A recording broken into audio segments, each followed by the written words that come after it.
afternoon. Welcome to another episode of Myatt Jazz. I'm your host, Renee Myatt, and today with me is my guest, the dapper crooner, AC Lincoln. Thank you. AC, you're welcome. AC Lincoln is going to be talking about his life and music growing up, what he's doing now, and where you can see him in a few, maybe a couple of weeks from now. So, as always, just sit back, relax, enjoy the episode, and always remember if you like it, please click like. And always, the best way to support the station is to subscribe. So, now, welcome, AC Lincoln. Thank you. It feels great to be here. Well, I know it's a snowy day, Yeah. but I'm glad you came out in it and Yeah. can give us some time to get My to know you a pleasure. little bit. I'm excited. I like to talk about myself, even though I deny it. Yeah, well, you're probably not alone in that. I try not to talk too much about myself because then I might start saying some weird things. Well, listen, weird is okay here. We're okay. So speaking of weird, perhaps Yeah, not too weird, Uh-huh. you were born in a trunk? Yeah. Well, my parents had a gig out in St. Croix. Okay. My mom was 9 months pregnant, Uh-huh. and the doctor, of course, advised her not to travel. Okay. But she's like, listen, we're musicians. We have This is to. what we do. This is what we do. So Mhm. they booked a gig in St. Croix, and also like this beautiful place, it's warm and clear water. Yes. And what a better place to have a child, Mm. rather than like at the time, like the dirty city, Right, everyone's right. struggling. So they went out there, and I was late. I was like actually like 2 weeks late. Oh boy. So they did a C-section. Okay. and it's Uh-huh. a small island, Christianstead, St. Croix. So it was kind of like a big deal, like Oh, to do like the C-section, and Oh, they is that right? put me in an incubator Oh boy. afterwards for 24 hours, which may explain my, acceptance of small spaces. But Uh-huh. yeah, it was, and then Wow. my first bed was an actual traveler's trunk, because they had a traveler's trunk there, and, Got and it. they just like screwed the lid to the wall so it wouldn't, crash down on me. So, So wait, so if you were expected, what, 2 weeks earlier? So what, your yeah, folks would have been back in the city by then? I don't even know what they were thinking. They were just, but it was, yeah, yeah, we were gone for like about 3 weeks. Oh, Yeah, it was, okay. they also island hopped, which is Oh. also irresponsible. They had the little baby. Here, let's go. Yeah, get on a plane. 21 days old was my Wow. first plane ride. Wow, look at And they you. went to one of the other islands to try to get some more work. I see, I And see. there wasn't any, so they had to come back. Wow. So how how was it growing up in a household with two musicians, Marion Cowings, Yeah, Kim Colesti? passionate. Really? Yeah, I mean it was intense, but it was great also. Like they sang these love songs, Okay. and when they were really in the height of their love Yes. affair, their marriage, Yes. they were able to communicate these Mm. lyrics in the most honest ways, Uh-huh. and that really I feel like had a huge impact on how romantic I can tend to be, or like Ah. how involved I can be in the sentiment of these songs. Wow. So are you a romantic? Yeah, I Uh-huh. like to think so. I mean, I had to balance it off and start listening to hip hop and stuff, so I could like, I can't be a sucker, right? You know what I mean? Right. Oh, man. You're like, come on, man, relax. Right, Give me some space. Right. But I Uh-huh. mean, I definitely I love, and Uh-huh. I always have learned the most from being in relationships. Okay. Okay. So this was not when you were first born. This was not the first time. It wasn't the only time your folks took you on the road, right? Oh no, So yeah, we've been on as the you were road. growing up. Yeah, and also I would miss school, and like a lot, because their parents would have gigs and they couldn't, and I don't want to put LaGuardia on blast, Okay, but but I didn't get in because of my attendance rate, because I had a good oh, score. I actually went to audition for LaGuardia, the with the performing for arts. the performing arts Uh-huh. as a trombonist. I Oh, used to play trombone at junior high for a hot minute, okay. Uh-huh. and then they said my attendance rate was too low. Hmm. So even though I got a high score, I see. because I was absent, but they should understand, because it was my parents had gigs. That's Wouldn't you relate? Wouldn't they relate? But I it's guess okay. not. Yeah, I guess not. it's everything works out. I'm an optimist for the Wow. best. So then, I guess growing up in the household, I mean, your parents had to rehearse. They had to. I Yeah, mean, was there music always kind of it seemed flowing like in there the was house? always like people coming through, and like there was always Hmm. kind of like an open household in that way, like musicians and Okay. so their students would sometimes like they definitely would kind of have built a community around their Oh. music and that kind of thing. Oh, I see. So your parents were teachers of Yeah, music as they were well? teachers. They actually Oh. started the vocal jazz program at NYU in the Oh. 90s. There Oh. was no vocal jazz program before. And so Hmm. they had, and through that program, actually, not through that program, Hmm. but later on, my pop was Harry Connick Jr.'s first vocal coach. Well, vocal coach on his first vocal album. Oh, I see. Oh. And he taught him, I think, at NYU. They used that space. Oh, that's impressive. Yeah, so Now, so did you get a chance to meet Harry Connick Jr.? I might have. I don't. I mean, I met a I lot of was going to say you probably met a yeah, lot of musicians and artists. and artists that weren't like even they were nobodies at the time, Right, and they had right. their first gigs with my parents because Oh, my okay. parents were hustling and Uh-huh. getting this work, and they wanted to Mm-hmm. hire the talent that they thought was the Hmm. best that was around.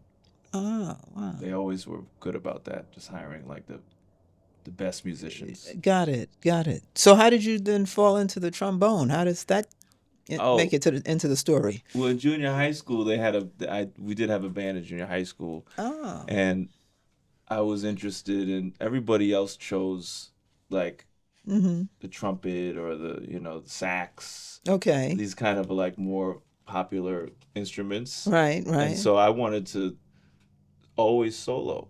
So I chose Mm. the instrument that nobody else chose. I was like, if I'm the trombone player, I'm always like the star, no one else Wow. does it. Uh-huh. There was only one other cat that got, I'm trying to remember this, that it was a tuba.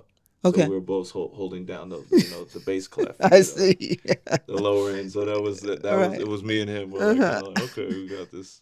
And this was all through high school, or this It was was junior high junior high school, school? Okay. and then I was good enough to get into like the music advancement program at Juilliard, and Oh, did you? but then I kind of dropped out because it was Saturdays. It Saturday. was Saturdays. I work all week, and then you want me to come in a Saturday? It was early. Oh, I see. I don't think I've ever been an early morning person. Okay. But even though everyone says that's the healthy way to live, right? Probably, yes. Yeah. But Turns I've to you. always had like a lot of energy at night, Uh-huh. Uh-huh. and so I don't think yeah. I couldn't really sleep for a while. I had to learn how to like meditate, Oh, okay. Okay. self-meditate, not medicate, I heard you. self-meditate. Yes. Is that still in your repertoire, meditation? I have I don't really have such a hard time sleeping. Okay. Yeah. All I think right. maybe I kind of naturally do it now. Oh, Or okay. maybe I'm just making it up, but I Well, don't know. I don't know. I think I just go until I'm tired, Okay. and that I don't try to force. I'm Uh-huh. in a blessed position now where I can kind of choose my own schedule, and Mm. so it tends to be like on the later side. Also with the gigs, a lot of my Oh, that's true. work hours. They're at night anyway. Yeah, Yeah. usually I'm coming home at 3 in the morning or something Mm. like that. Right, So right. doing the late night gigs. Yeah, yeah. So when was it that you decided that you wanted to be in this music life as a Mm. career? I've always, as far as I can remember, I've always wanted to be a musician, a singer, a Really? performer. Yeah. Were you performing it like as a little kid, when you have no height on you? Yeah, yeah. I had like, I had a bunch more hair, and I had like, I got my shoes at 5. My parents, because I was moving my feet.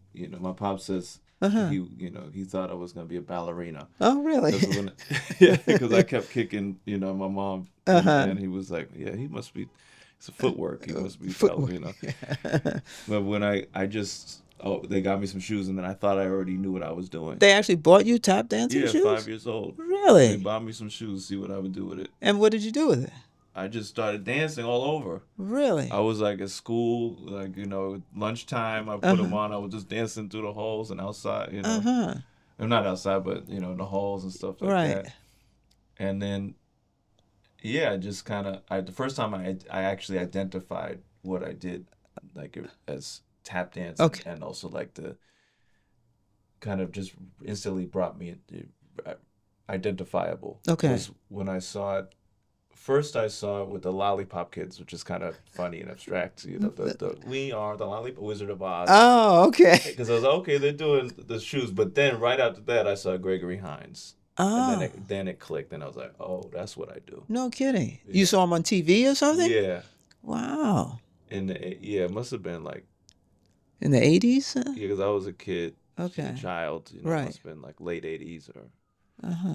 And I remember seeing him on TV, and I was like, oh, that's it, Uh-huh. you know? That's what you wanted to do. Yeah, and it just felt like that was what I was here to do, Wow. part of what I was here to do. So did your folks enroll you in tap dancing classes? Did you get lessons or I went to the jams, like I oh. actually my parents were already out there, doing their thing, Uh-huh. and then they met this lady Tracy Mann who Mm. became like a tap fairy godmother for me and big Okay. supporter of a lot of tap dancers and Oh, hoopers. And really? yeah, she's amazing. Oh.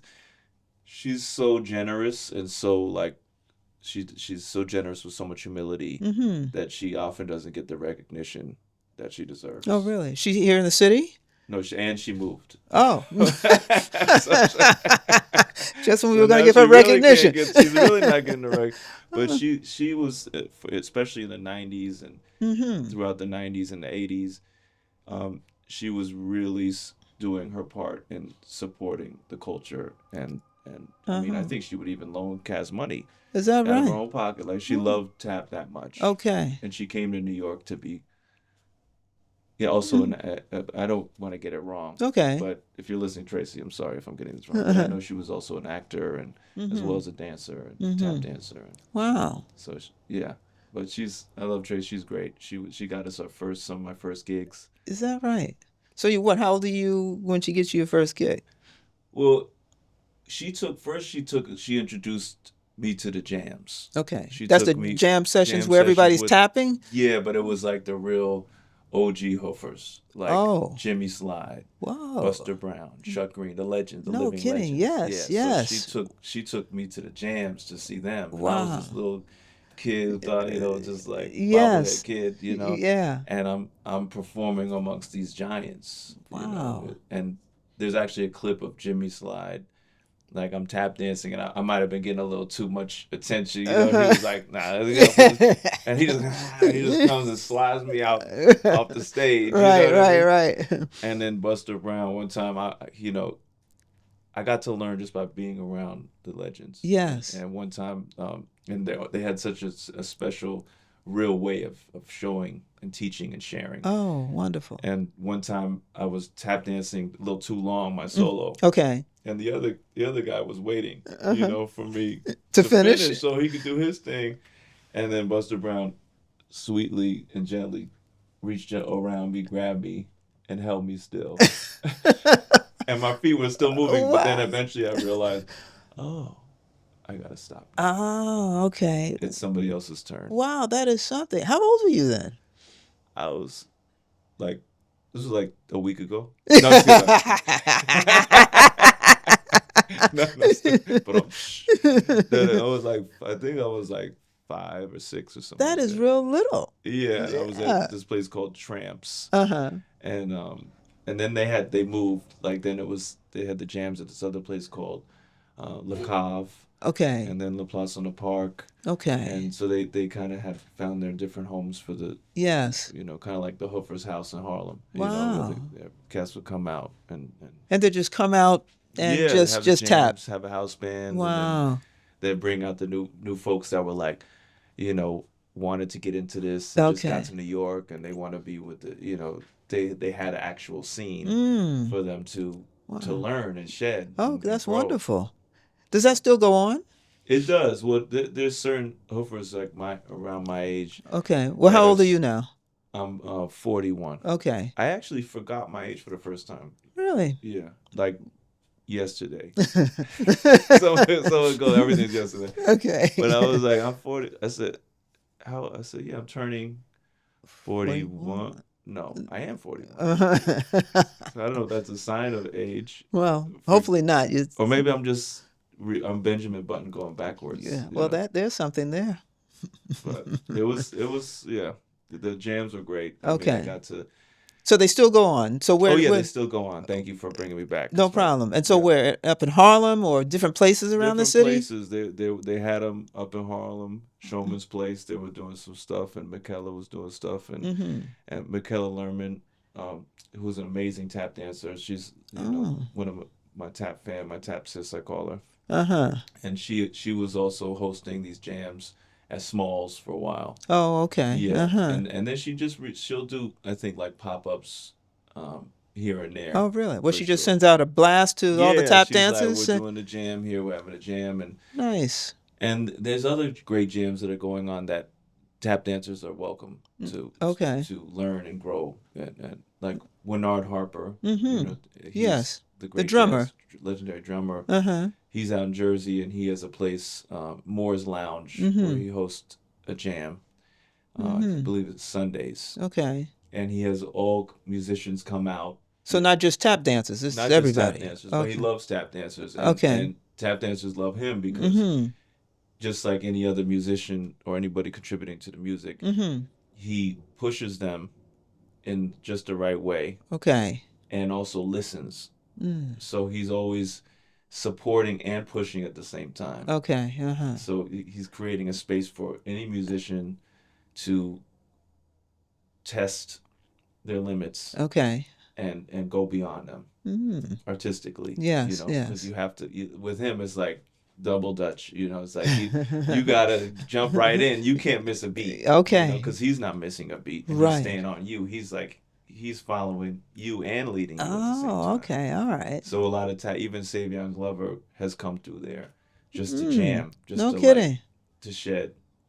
you know? Wow, wow. And so obviously folks are teaching and learning. Sounds like the Yeah. space it's in.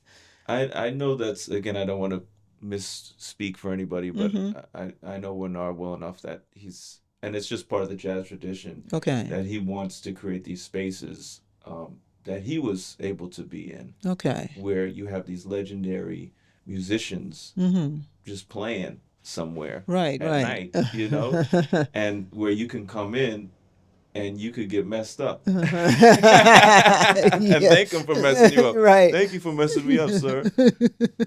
Yeah, Mr. Bernard Harper, thank you, man. You really kicked my butt. Right, right, Thanks right. a lot. And that's how they grow. That's how we Wow. grow. Is we get to be in these environments that are, make us really care. Mm-hmm. Yeah. Now, is tap associated solely with jazz or no? Well, it's like jazz in that it's America's it's our Mhm. Black American Mhm. classical dance form. Okay. Uh-huh. It's American dance form, Got it. but it's Black American dance form because Mhm. it's actually started all the way back to the plantations. Hmm. I mean, it's deeply Really? rooted, and just like jazz and Okay. blues. So Yeah. I always say it's the parallel to jazz. It's the dance version Mm-hmm. of jazz and blues. Okay. Okay. America's other classical. That's art right. form. Right. But it was it started because they took away the drums, Hmm. the way of communication Yes. for revolt. Right. And without that, what's left?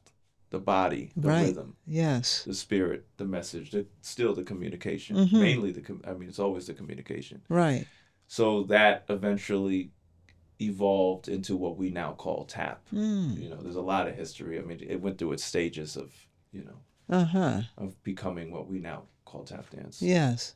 But it still has that spirit to the hoofers, to the folks that carry on that legacy. Same with jazz. Mm-hmm. You're doing it with that in that spirit. You're doing it for the ancestors. You're doing it for yourself. Got it. Uh-huh. Wow. Wow. Now I've heard the term hoofers. I mean, Yeah. I'm it's throwing probably that around a it's lot. probably an obvious to folks in the business, but why do they call them that? I mean, even the Yeah. answer is in the question. Yeah. Well, I mean, it's tap dance can be there's many styles of tap dance. Oh. There's also more of like the Broadway theatrical style of tap dance, like you see, Which is what? like 42nd Street or other kind of things, which is also hip. Okay. But you're not necessarily able to really like hit with the other musicians. Like you have to, hoofers are drummers with their feet. Oh, I see. So a tap dancer, you can memorize the steps. Mm-hmm. You know, you can do it with flair, and you could look good, Uh-huh. but it doesn't necessarily make you a musician Ah, because you okay. could be memorize steps, but are you saying something? And That's if you're not interesting. memorizing the steps, Mm-hmm. can you still communicate freely through Mm. the music, Wow, that's wonderful. through the rhythm? So a tap dancer, in terms of the one you're talking about now, expresses himself or Yeah, herself yeah. through tap, Through tap as a musical almost art like a form, musical instrument. instrument. Yeah, Right, right, yeah. right. We're drummers with our feet, to simplify it. Yeah, yeah. And so, that helps you identify who the real hip cats are. Yes, yes, that's Like if you say you're a right. hooper, you're like, oh, you're a hooper, okay, yeah. Your tap dancer could be like, wings and that kind of. It was fine, it's Okay, great. There's a lot okay. of really great, theatrical tap dancers and tap Sure. dance. But when you say a hooper, that means you could just jump in with the band and swing. Got it. Got it. So that's Jimmy Sly, Buster Brown, Chuck Green, Yes. Peg Leg Bates, Okay, yeah. to name just a few. But like all those There's a cats lot were of them. like, Yeah, yeah. yeah, yeah. And there's a lot of drummers that were tap dancers and tap dancers that were drummers. No kidding. And Like also whom? a lot. I mean, and even Bernard even has on his album cover, he has like the yeah, what's I don't want to mess this up because Bernard would be mad at me if he Okay. watches this. But it's like the Tap Dancer is the name of his album. I see. Uh-huh. So it's a history. Wow, It's a wow. history. I don't know how to drum I You mean, I don't. never learned how to do it with the kit too well. I can do Yes. like, stuff with my hands and Oh, okay. Yeah, yeah. but but I leave it to my You feet leave to it to your feet. yeah. Wow. So it's interesting that you have, both parents are singers, Uh-huh. and you got into tap, Tap. but But I was like, that's not enough. I want to sing too. Can I sing? You all singing and stuff? right. I want to sing, Uh-huh. But I was the tap. Has always kind of been like the singing took a little more Okay. focus. I was just that I was tapping first, but like this Okay. singing. I'm also write songwriter and Oh. everything, so I've had different kind of phases in understanding my voice. Meaning what exactly? When I was started writing, Mhm. I grew up loving Michael Jackson. Okay, I was okay. like idolizing MJ and Yes. and James Brown and Oh. like and Stevie Wonder and Okay. a lot of cats. My parents had me listen to Jackie Wilson. And, Yeah, sure. and just MJ in particular always sang really high. Mm-hmm. Like a lot Yes. of the pop songs, and I think that's also stems from Motown. Okay. I could be wrong, but I know in Motown it was a lot of the pop songs. A lot of the Mhm. singers were kind of encouraged, pushed to sing high. I think that's how Marvin Gaye Mhm. actually came. He was so brilliant Mm-hmm. that he was able to create a whole style around just hitting the I higher know. I see. register. Uh-huh. And So that's something that you wanted to well, emulate? when I write music, I always seem to write with like a higher voice. So it's like I have to like almost kind of I'm stylizing my voice Uh-huh.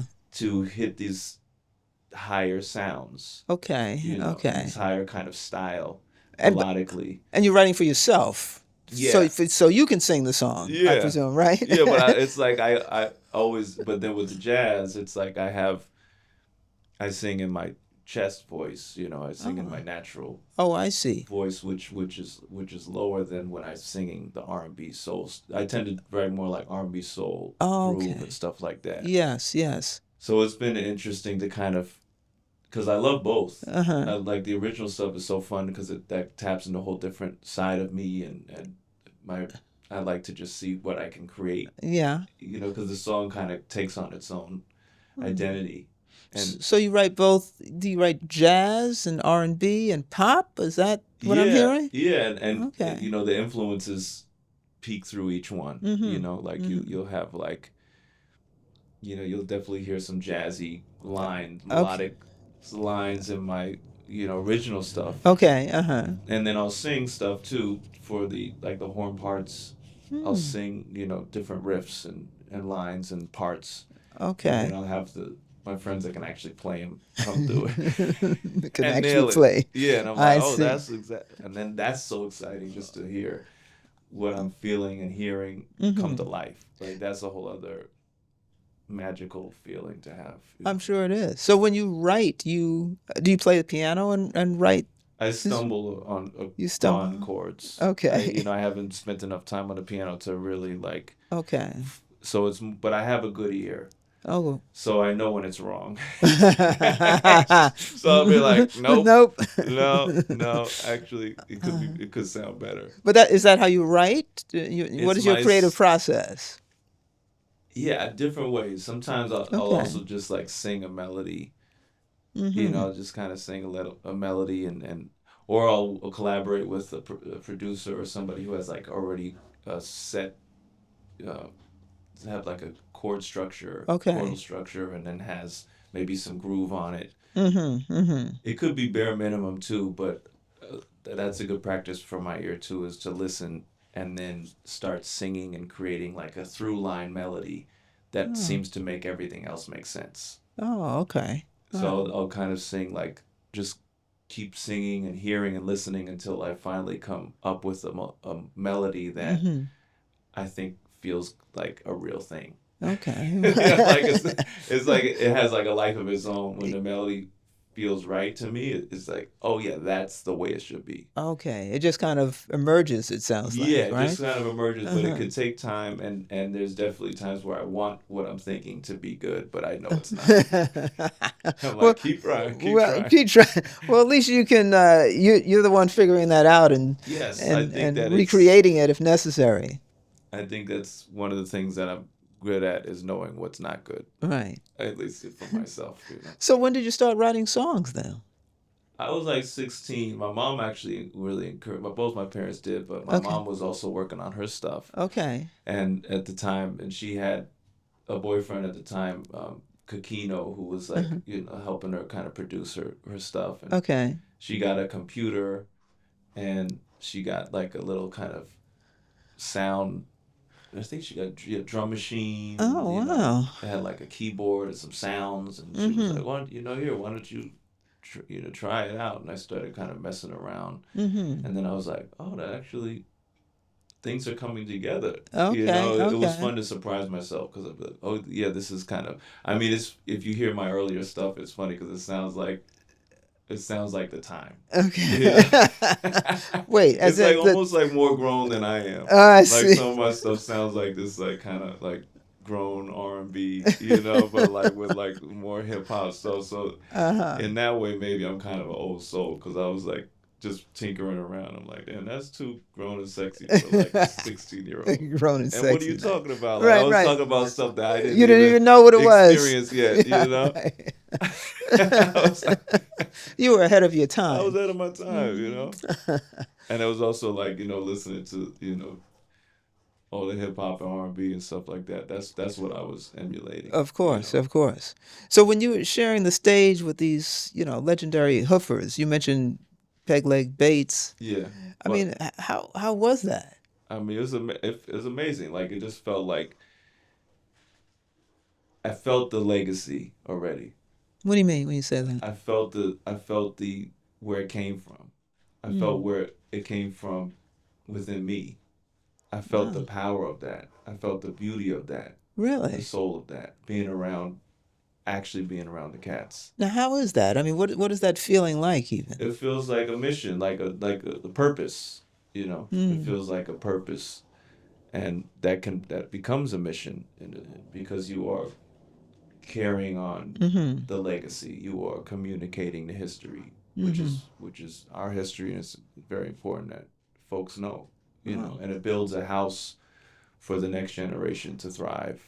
You know, So, was it a feeling like you're holding on to something precious that you want it to? felt like, I mean, it just felt,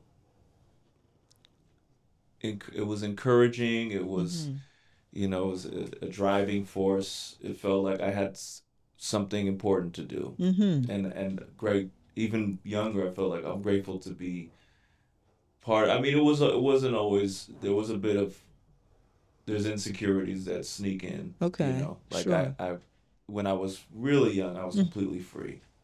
I just because I didn't know any rules. Right, I right, just sure. thought like this is fun and this is me and I feel this is what I do. Yes. But then I started kind of comparing myself, and I didn't go to there was that era, the '90s. Mm-hmm. The studio culture started to develop around tap, Mm. where you didn't really have that in that way before, because or it might have been different kind of like yeah, well, because tap is just like other Black American art forms Mm-hmm. weren't appreciated Okay. in the educational system. Right. My pop went to school. There was no jazz when he went to school when he Mm-hmm. went to Manhattan School of Music, Yes. and it was very Eurocentric as he Can communicated, imagine. Yeah, yeah. and that's one of the reasons he dropped out because he was Mm. like, you don't appreciate my music. Uh, Why should I be here? okay, okay. What is only opera is the way to sing. Mm. There's other so same with tap. Tap dances, and it's still not as Mm-hmm. prevalent in this education. It's getting better, but In terms of tap dancing, you're talking about. yeah, in terms of it really being part of. I mean, A it is a curriculum, lot. you mean? Yeah, Uh-huh, I mean, it is a lot more of it is part of the curriculum now, but Okay. it could. We still could use some work I getting it even more acknowledged and Right. and and and and being more of the part of the curriculum. Right. But yeah, I mean, I forgot what I was saying. No, no. I was, listen. You. At this point, I'm thinking you're like a young kid, and you're around Oh, like Peg Leg Bates, and oh yeah, yeah, you've got these folks who, you're sharing a stage with. I yeah. mean, there's That was the education for me. That was the education, and that was actually the traditional way of learning was just being around other amazing artists. So so I understand you shared the stage with Jimmy Slide, Savion Glover, Buster Brown. Yeah, I mean, when they these were g- all like Savion was, it was all part of the same scene, Right, same right. community. Mm-hmm. And Savion was a teenager. He's a little older than me, so he was a teenager. I was a child. Right. But he would be at these jams too. Sure. Because Jimmy Slide was his mentor. Was Oh. one of his main mentors. Okay. Okay. And yeah, but there was also this like because Savion made it Gregory Hines made it popular again Okay. in the 80s. Okay. Yes. And then in the 90s, Uh-huh. Savion Glover like made it popular for the 90s with Okay. bringing the noise, bringing the I funk, remember that, and like yes. really brought the history to the forefront again. Yes, He yes. brought the culture to the forefront, and Mm-hmm. that was like a big deal. And because of that, a lot of these, it got institutionalized in that a lot of studio spaces started wanting to incorporate Ah, tap okay. I because see. Savion was doing it, and then Gregory was doing it before Savion. Got it. But then there was all these specific steps that all of the instructors were kind of leaning towards because of Savion and Gregory. Hmm. And that was the new vocabulary, but it was very specific, and it was something kind of like became standardized for these studio spaces. Ah, which was inconsistent with tap, though, isn't it? Yeah, well, tap's always growing, and we're always stealing steps from each other and coming up with new stuff, Okay. right? So it did kind of like any kind of institutionalized, or It seemed like a formula. it in other can words. become kind of formulaic, right? And Uh-huh. it can kind of take out some of the soul, just Right. like they did with jazz when it got it, But Uh-huh. and that's why you have all these technical players that like can do these technical steps like exactly right, Yes. and they can play, but they don't necessarily understand the culture, the lifestyle of it, Mm-hmm, which usually helps with people understanding their own soul with it. Yes. You know Yes. how they can actually speak their own story, because if everyone's learning the same exact things, Right. it's hard to develop character and develop your own voice. You're right. Right. So I had the advantage in that I didn't go to any of I didn't go to any of these schools, Right. But I did. So I was just doing what I would, absorb from being around it, Okay. and from just listening, Mm-hmm. and wanting to just contribute musically Right. to the band. I want to be I want to be one of the cats. I want to be cool. Right. I don't want to just tap over what they're doing. I want to actually contribute musically Okay. to what everyone else is doing. Uh-huh. so that was a little bit of a identity crisis for me, like at some point growing up, because I didn't know all of the steps, so I kind of compared myself to some of the other contemporary dancers that were doing. And there's nothing wrong. There's a lot. I mean, a lot of the great hoofers of today are also teaching at those studios, and also learn from going to those studios. And there's a whole culture of that. That's very much, that is the culture of Right. of being a hoofer and a tap dancer. But I didn't do that. I took like one class with Van the Man Porter, Okay. who was he's a really great tap dancer, who was on the scene. He was like getting those high reviews like Savion. Okay. Him and his brother, they did like a Nicholas Brothers type thing. What was his brother's name? Van the Man Porter and oh my God, I'm gonna get such trouble for not It'll come back. remembering the It'll name come right back. now. Edit this part out. That's Okay, they're gonna say you out, man. We kicking you out the club. It'll come back. It'll come back to you. So you didn't go to the schools to learn I'm going to say the more formalistic part of it. I didn't learn right? all the steps, Right. and maybe I should have, but I didn't. But you're learn creating all- your own style, though, right? Yeah, Is that yeah, fair? yeah. It was always in me, and I was always around it, Right. So And you got support for your whatever you were creating. Is that fair? Yeah, I mean, I got like, my parents have always supported me. I mean, they got me into this mess. But I hope mean, they- into this mess. they would bring me on stage with them, like the cute little kid, Right. to the shows. Wow. But you are you're creating your own Yeah, being- expression, yes, right? yes, and I got being able to be in this community and being around these amazing, Right. legends, These icons living and legends. and I'm I mean, still doing that. I'm still like in my band. Okay. I get to hire the legends, living legends, and I get to hire the new, Wow. young cats that are coming up that are really talented. So that I get to have that that new energy, and I Yes. also get to have this legendary energy. So who, in terms of the living legends, who do Danny we have? Mixon.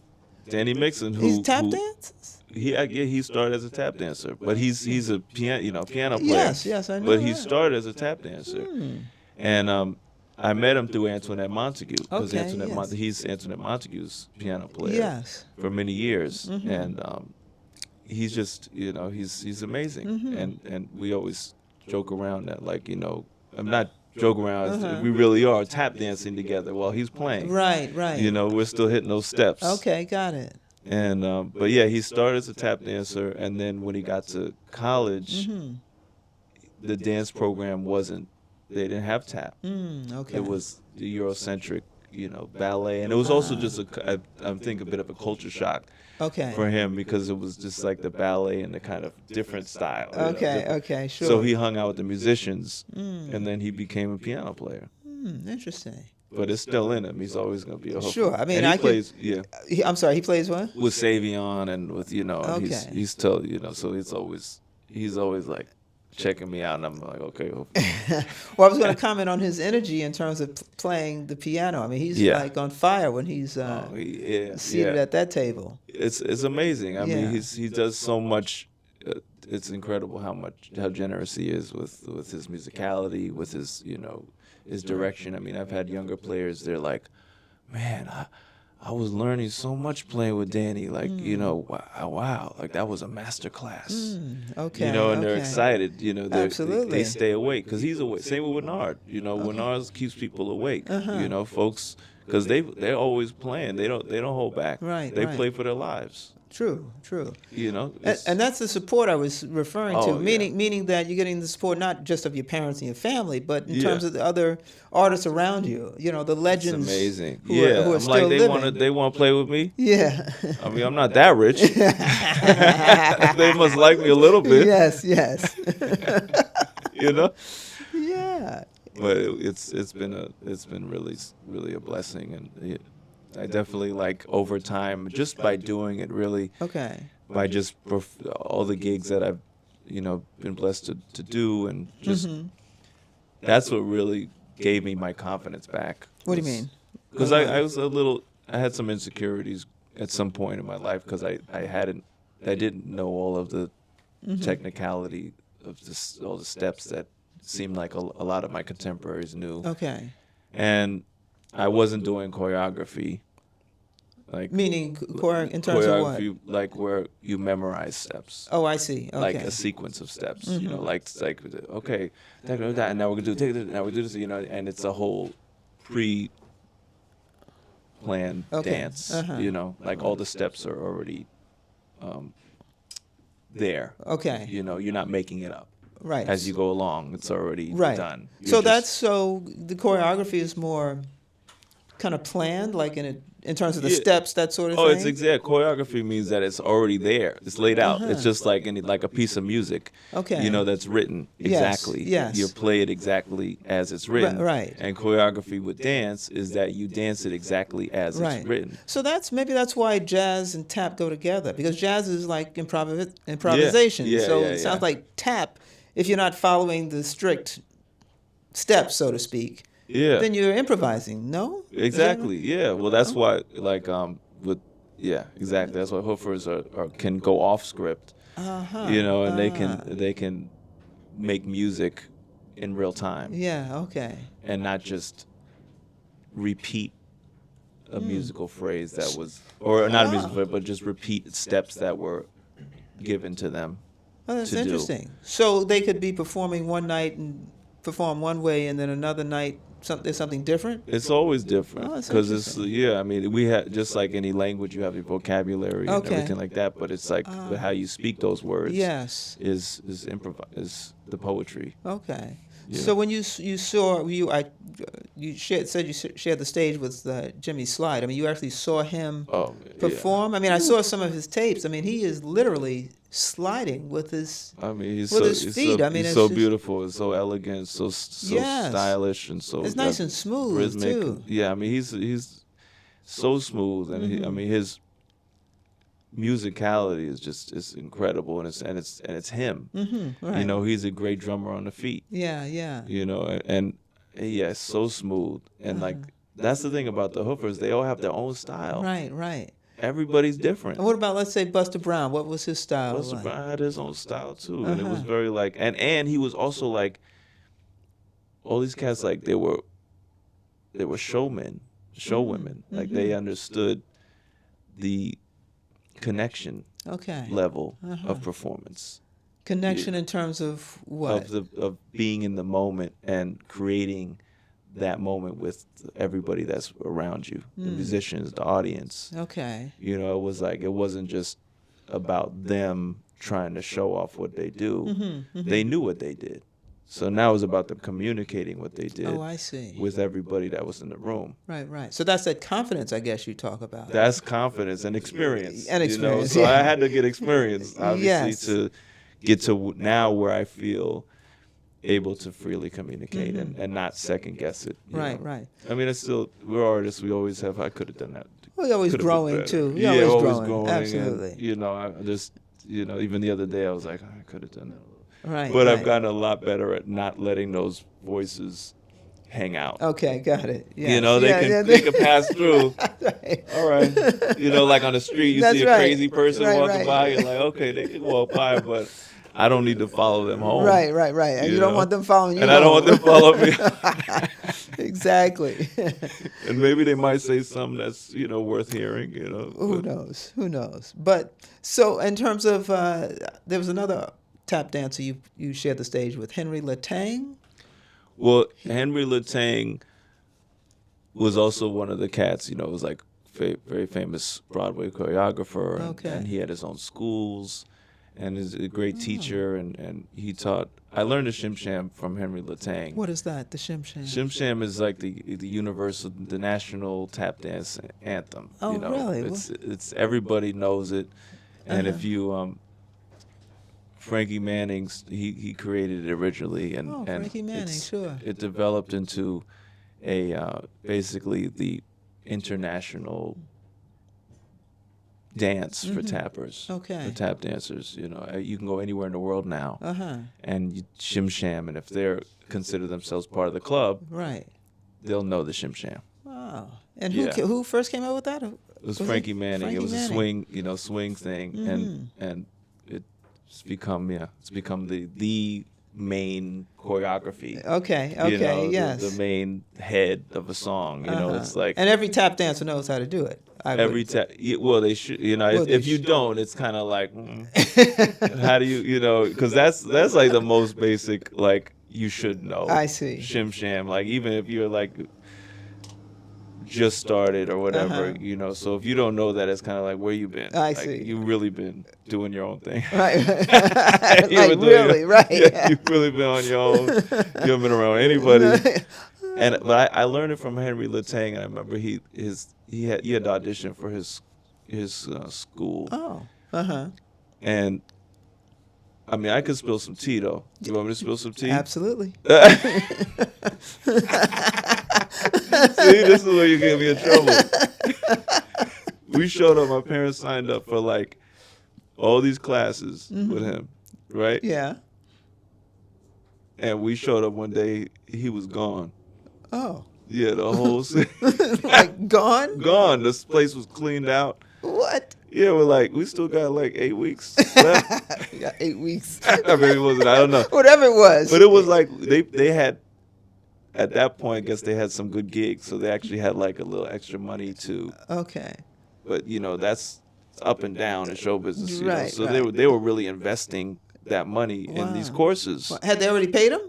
Yeah, Oh no. in advance. Uh-oh. So, so- Henry was never again to be found? no, there's more. Oh, okay. Yeah, so we ended up going cross country to. We had my grandfather was past. He was dying, and he was in he's the grandfather's originally from Georgia, but then Okay. This my is pop grew up in your my father's? pop's Oh, pop. Yeah, okay. grew up in the South Bronx. Okay. My pop was born in Harlem. La da da da. But he was staying with my pop's sister, Aunt Pat, who's the NASA scientist. So that's why she's been out in California because she's works for Ames Research Center Okay. in Northern California. So he was staying with her at her house, Okay. and we wanted to drive his car to him. Okay. And my parents were like, let's make this a summer vacation thing, you know. We'll Okay. just kind of see how it goes and stay with family, and just Right, you know right. stretch it out. So we drove the car cross country, Uh-huh. but then around Vegas, Yeah. my parents were like, okay, we're kind of running out of money, you know. Oh, I see. Yeah, we're like, this is, like we stay with family and everything, but like our resources are running a Right, little low. right. And then my pop remembered, or my mom, or both of them, that Uh-huh. they saw that he had reopened his studio in Vegas. Henry Letang. I don't know if he was, playing with, Yes. playing the slots or whatever he was Right. doing, but tapping over the slots. But we showed up, and I mean, I was a kid, but Sure. my pop went to the studio to basically collect. Yes. Like, listen, they looked him up in the Yellow Pages. That's what the Yellow Pages Back was. then, Yeah. sure. Mm-hmm. And they said, okay, Henry Letang Studio, da-da.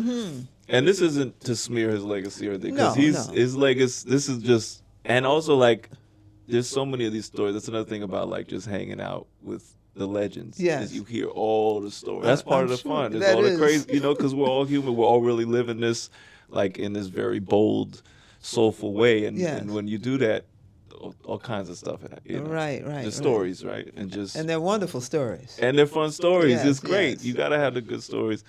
But yeah. So my pop went in there, and he wasn't there, but his wife was there. And my pop was like, he put his hand in his jacket.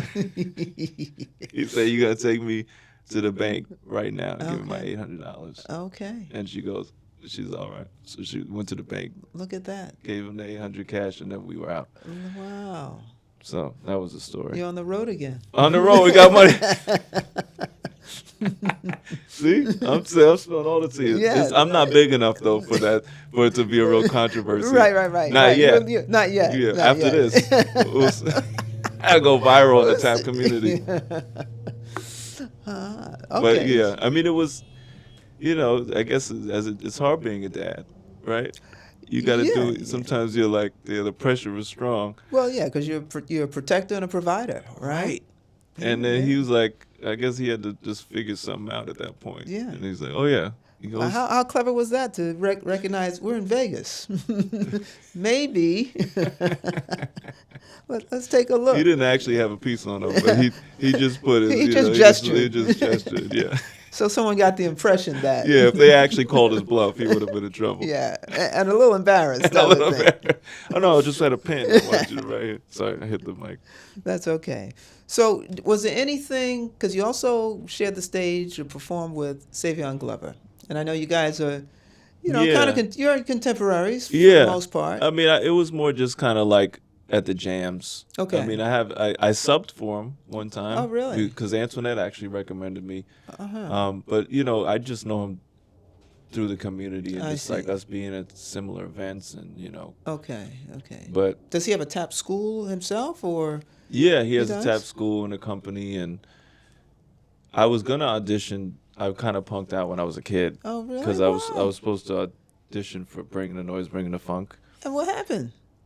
I didn't know if I was gonna be able to do the choreography Oh, wow. because I was just I was making it up and just I see. doing it as I knew how, and I probably they might have recognized the talent anyway, but Uh-huh. it You was want one that? of the few times I punked out. Usually I learned from that and go like, it doesn't matter, Okay. just do it. Yes. you Right. know. Right. But things happen for a reason. They generally do. They generally do. At least that's what I'm telling myself. Well, yeah, that gets you through. I could have done it. I could have been a big star by now. Damn, I Well, missed it. you're still young enough that there's Thank you you. got some years ahead of you. Yeah, I like to think so. So that I want to say that move that Jimmy Sly did, the slide, is that something that, let's say, that you incorporate or that you use in your tap? I mean, yeah, a lot of tap dancers. I haven't incorporated enough to say that I've incorporated because his magic on the stage, his vocabulary Okay. is very important, and there's a lot of hoofers that really have, adapted that vocabulary into their own dance. Okay. And they really deserve to say that they are carrying on the actual vocabulary in the right way. I see. Me, I'm just play around with slide. Like I have one slide thing that I do because it's musical, Okay. and but yeah, in terms of some things also I just kind of pick up without necessarily identifying the exact source of it. Oh, Not okay. source of it, but the exact step. Okay, per gotcha. se, Because you know. I was going to ask this question, which is, can you? I'm not sure if this is the right word, but can you duplicate, let's say, something one of the icons has done, Yeah. without somebody saying, "Oh, he's just stealing it from, the legend"? Yeah. I mean, is that something that tap That's dancers something I are would aware need- of? Yeah, most they tap don't want to dancers- do that. No, or- most tap dancers are, and they do, and they should. It's they like should. You should know your history. You should Okay. know who I know my history. I know I've been around the Okay. cats. I've absorbed the music Okay. and the soul, but I haven't studied as much as I could, perhaps. Okay. The exact vocabulary, so that I'm doing the exact vocabulary. And is in that, my if you were doing the exact vocabulary, is that an appreciation? It, Or that's one homage way- to that the is. person? It's always The yeah. icon? I mean, Okay. I pay my homage in just doing what I do because I was around the cast, Okay. so I absorbed it in my way. Okay. And it's everything I do is them. It's part of them. Right. Right. And but I could I would have to, in order to actually like give a full demonstration of a specific style, I wouldn't be able to do that. So, meaning that you don't have a style? No, Or I you mean my do? own style. But if Yeah. someone was like, "Can you show me Jimmy Slide? Oh, I see. Can you dance in the style of Jimmy Of just, Slide?" I see. I would need to probably practice. That makes sense. Based on the videos I've seen Yeah. of him, that would make sense. Yeah. But there's a lot of hoofers that are like, they've specifically studied like the exact steps enough and the exact vocabulary enough Yes. that they can do that. I see. So and my hat's off to them. What? Yeah, you know. rightly so. And so I know Savion Glover has called his style young funk. Is there? What's your style called? If You have a name for it. Messy. No, I'm sorry. No, I don't. No, my style is, I just say I'm a hoofer because I mean, my style is my style. It's musical. Like I really do think what makes me confident is my ability to swing. And when you say swing, what do you mean? I mean, I'm gonna keep the groove. Like you're gonna Okay. hear the groove, and you're gonna feel the groove, Uh-huh. and you're gonna feel the music in what I do. Whereas there's a lot of tap dancers that you don't, they're not quite there. There's a lot of tap dancers that have the vocabulary, know the steps, but when it comes to the musicality, Yeah. they're not there. So in terms of hearing the groove, meaning as you're tapping, what I can discern what the song is or what you're You don't even have to saying? think about it. When you hear Oh. me tap dancing with the band, it's Yeah. one thing. You Ah, hear me comping with the drummer. You hear me comping with the horn players. I see. With the piano player. You hear that I'm actually playing Got with it. the cats fully, Uh-huh. and in a way that's developed Okay. enough to really appreciate it at a high level. Okay. Whereas like some tap dancers, you hear, but they may not be saying as much musically, and also they may almost be like a millisecond out of the pocket. What do you mean when you say that? Like pocket is like if you know that term, pocket is like for when you're right in the groove. Like Okay. what you're doing Yes. just feels like exactly where it needs to be Okay. to keep the groove grooving. Right. Okay. You know. Okay. And if I know that I am because I don't think about it. There's you no know that you're in the pocket. because or I'm in the- not not thinking about it. I'm It's like feeling being it. in a zone then. Yes. Okay. Yeah. Where it's like there's no, because that little space of thought Yes. is that little wedge between you and the pocket. Ah, yes. I got it right. Because you're thinking about it, and you could almost hear the meditated, Yes. attempt of thoughts Right. around it. And so like when you actually are in it, it's like you could be thinking about it, but it's like all happening at the same time. You're hearing everybody. That's that's when it's really like, the ancestors and the whatever, how all the things is when you're just connecting with it's a spiritual experience. For sure. And so does that spirituality, because I imagine right now you've traveled, I guess, all over the world. Would that be fair? Yeah. Okay. And so have you seen, I mean, obviously you're amongst other tap dancers Yeah. internationally who are not from the U.S., other places. Yeah. Is there a difference in There- style yeah. of performance or what we're talking about in terms of the groove or that kind of spirituality? Is But there absolutely. a I mean, difference? it's like jazz is, same kind of thing where it's like folks that aren't necessarily from the culture, they either hang around and, Okay. become part of the culture enough where they can actually feel it for themselves, Okay. or they don't. And then and it's like it's an important part of the music is to understand the culture in the way Okay. that you can, And I think I've been in bands where they didn't quite get it, and you could feel that they don't, because it's. I'll bring it back to Winona Harper. Okay. Like he's become like an institution, Okay. but also because he really lives it. Mm-hmm. So, so I mean, if you want a young musician to really understand where the feeling of the music Yes. is coming from, Uh-huh. the experience of the music is coming from, hang out with Winona. Got it. Because it's true, and he performing with him is not easy always. Uh-huh. I mean, when you're playing together, it's that's the reward. But like the travel is, different things is not always easy Okay. in a good way, because you're learning that you have to commit to the music in a higher level to truly appreciate it. So when you're performing, let's say you're performing in Europe, or have you performed in,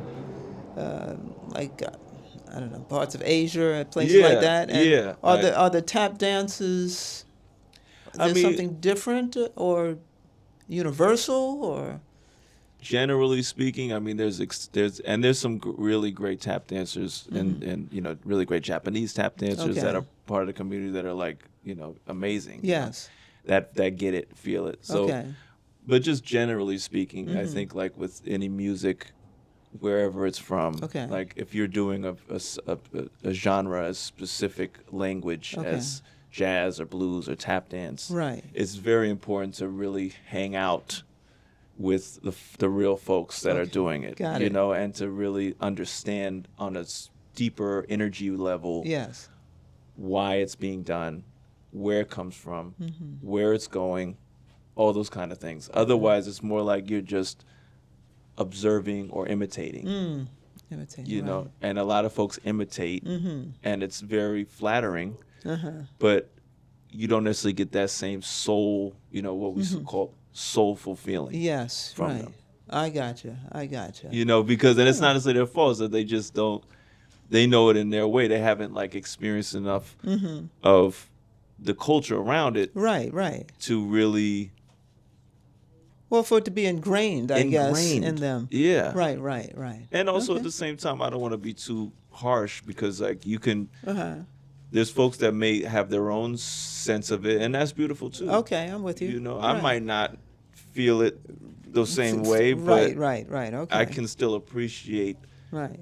that that's their way of expression, Perfect. their version. So what I'd like to do, let's take a break. Yeah. And I'm going to ask the folks to sit tight, take a break. We'll be back in maybe 5 or 10 minutes. If you're liking what you hear, please always like and subscribe. Be back in a minute. Okay, welcome back, folks. We're back from the break. We're going to continue our conversation with AC Lincoln. I hope during the break you check the box or click the link for like and subscribe because it's a perfect way to support this channel. So let's pick up kind of where we left off. Yeah. So one thing does occur to me, AC Lincoln. Yes. How did we get that name? How do we get that name? Some things must remain a mystery. Is that right? No. How do we get that name?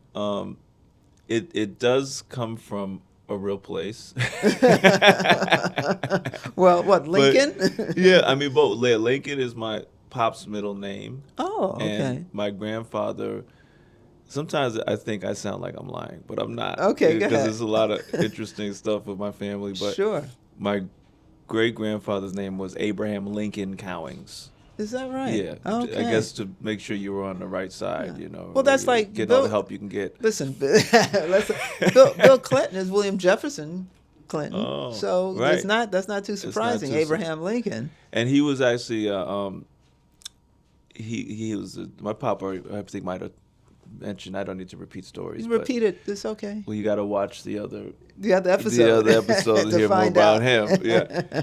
But so the Lincoln kind of has been in the family. Oh, okay. So it was like, and it was actually my sister's. I got to give credit where it's due. My sister's idea. Oh. I was trying to come up with some new identity. Okay. New something I can claim Right. as an artist. That's fully my. That's yours. That's mine. Okay. So my sister was like, "How about AC Lincoln?" Because it kind of sounds like official, but it's also like Right. something memorable. Yes. And I'm like, And so the A stands for, my first name. and C stands for your My last last name. name. Oh, look at that. How So about that? kinda, yeah. Yes, it's that's like nice. this- And then and then with the Lincoln, Mm-hmm. and then it kind of just is stuck. Right. And now I don't call myself anything else. That's And if somebody calls me by the other name, I usually owe them money. Don't So know you where don't he know went. He's gone. Exactly. Yeah, that other guy is not here anymore. Right. Don't know who he is. He doesn't live in Midtown. Right, he lives right, on, right. like, somewhere else. He travels. He travels. Now you did mention your sister. Who is your sister? I have a superstar, amazing sister, Emily King Okay. is her name. She's very well known. She's very well known. She's a new song Okay. coming out. She Oh. wrote a Christmas song. Did she? And yeah, we always, it's the family. We always kind of have our 2 cents, All right. And I know my mom was like, extra encouraging and Uh-huh. just release it, Okay, because okay. sometimes it could be a bit of a head trip on what to release and Okay. why you release it and da da da da, Uh-huh. But my sister's such a prolific songwriter, my mom too, Yes. and everything, even what she thinks is not Mm-hmm. quite ready, typically has been more than ready. I follow you. Yeah, Yes, she's yes. just very perfectionist. I got it. Got it. But I think she's cooling out with that a little bit. Okay. She's letting more come out so that folks can just have new music to enjoy. That's you know? nice. Nice. So it's a Christmas song. Yeah, it's a Uh-uh. Christmas song, Christmas inspired song with its own kind of twist. Oh, I follow you. Okay. Okay. But so it's definitely in that vein. Yeah. So this really is a musical household. This is a musical family. It This is. is like I think you called your family like a tribe. Is that- is Yeah, that we what could it say is? that. I mean, it's interesting because we weren't really like at home singing together like that. Okay. Like Okay. you would think like we're singing, like we weren't really doing that. Like I think it was just too much going on. Our parents are just trying to get gigs and Right, stuff. Like right. we could have just been hanging out the house caroling and Right, stuff. caroling. They're like, how can we get these gigs? Right. Right. I got you. So that's maybe the common misconception is that like Sure. we were always just playing music together, and Right, we right. were in our own ways when we were at the performances. My parents would bring us up Okay. and stuff, and It sounds like folks were hustling. yeah, They're just it's trying to full get time. gigs. Like Yes. just let's keep it going. Yes. And I love that. I love. I've It's always exciting. It's exciting. Yeah. And even through the hard times, you could still have something to hope for. Yes, right, And right, that's right. what makes it worthwhile, is that there's always that like, yeah, but the next gig is just right around the corner. Right. That's right. Right. Why are we upset? I might be in the street now, but Right, next yeah. week I could be on the cruise. That's right. That's right. Exactly. But it's been and it's character building, and it's How so? That's interesting.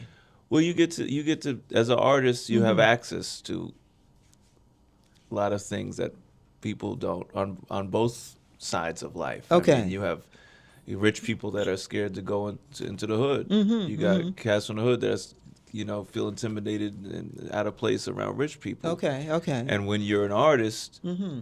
you're accepted by everybody. Right. Right. If you're cool, Okay. if you share your gift, Yeah. I'm not saying every artist, but like my experience has been like Mm-hmm. I feel comfortable anywhere at this point. Okay. Because I've been able to perform in as many places in a very diverse way, Mm-hmm. in Mm-hmm. many different places. Right. Now you have your own album out, right? Or I'm working on you're it. working on it? I recorded an album with Winard Harper and Oh. Danny Mixon and Tony Glaucy, who's a great trumpet player. Nice. And Melissa Slocum. Oh, on Melissa bass. Slocum. Yeah, absolutely. So and When did you record that? I recorded that earlier this year, Okay.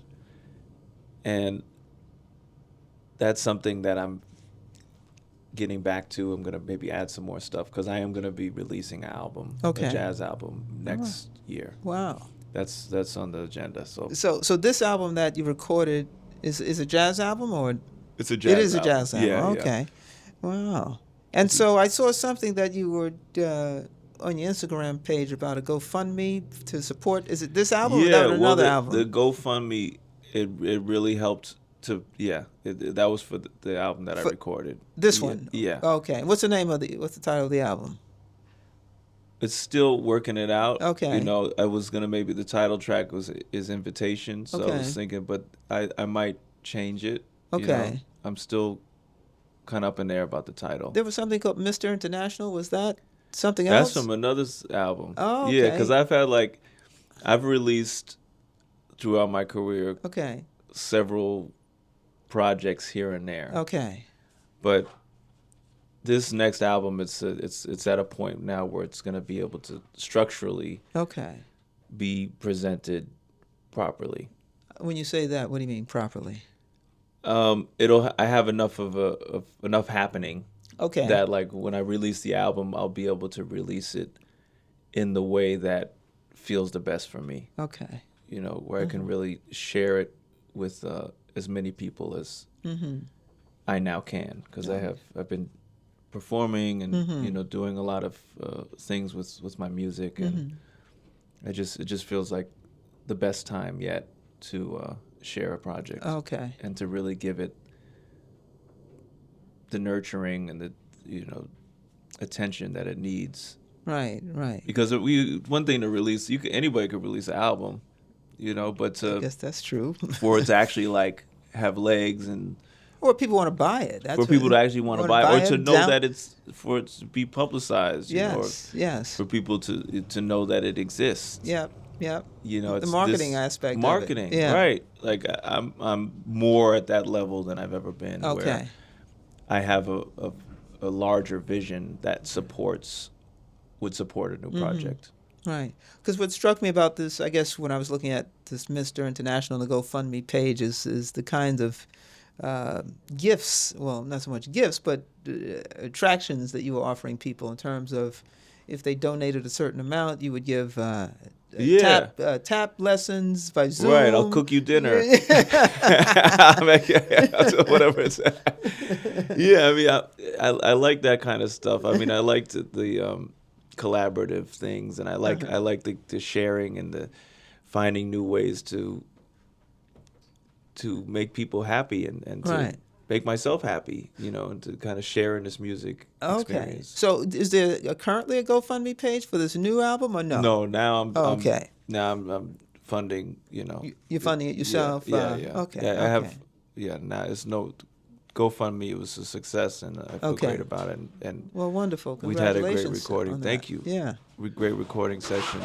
Mm-hmm. It's really just more about like being a perfectionist and wanting to make sure that this is exactly this way, and Sure. So, but Right. I'm excited. I'll definitely let you know when I have the Okay. official album Okay. title and when it's ready to be Perfect, released. 'Cause perfect. Next year, though, Okay. that's the plan. Next year, wow. we're gonna have a full out jazz album, Okay. a tour to support it. Excellent. That's the other thing too. Is like I'm now at the place where I will be supporting the album. Right, right.